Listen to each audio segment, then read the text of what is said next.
दोस्तों, नमस्ते, प्रणाम, जय श्री राम जी। आप सबके स्वागत करती हूँ अपना यूट्यूब चैनल में। दोस्तों, तो आज मैं बहुत ही छोटा सा चुटकुला देहाती भोजपुरी गीत नाच गीत लेकर आई हूँ। तो आप लोग बने रहिएगा हमारे इस गीत को। मेरे प्यारे भाइयों बहनों सखियों सहेलियों दीदी माताएं को रिक्वेस्ट करती हूँ कि इस गीत को शुरू से लेकर अंत तक सुनिएगा। बहुत छोटा सा है, ये भोजपुरी नाच गीत है दोस्तों। शादी ब्याह में गाया जाता है झूमर नाच गीत।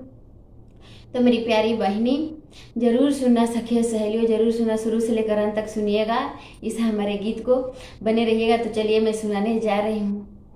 आंगना में तीतिल बोले दुआर पर मोर है, आंगना में तीतिल बोले दुआर पर मोर है, अरे से जिया पर बालम बोले हम त जानी चोर है, अरे से जिया पर बालम बोले हम त जानी चोर है।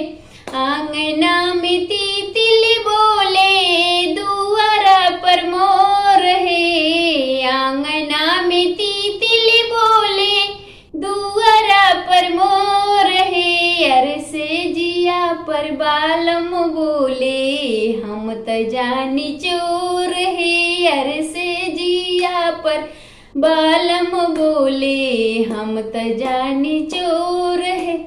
मरब तमार पिया घड़ी फूटी तोर है, मरब तमार पिया घड़ी फूटी तोर है, अरे हम त जइब बाबा देसवा जियर ललची तोर है, अरे हम त जइब बाबा देसवा जियर ललची तोर है, अरे हम त जइबा बाबा घरवा जियर ललची तोर है, अरे हम त जइबा बाबा देसवा।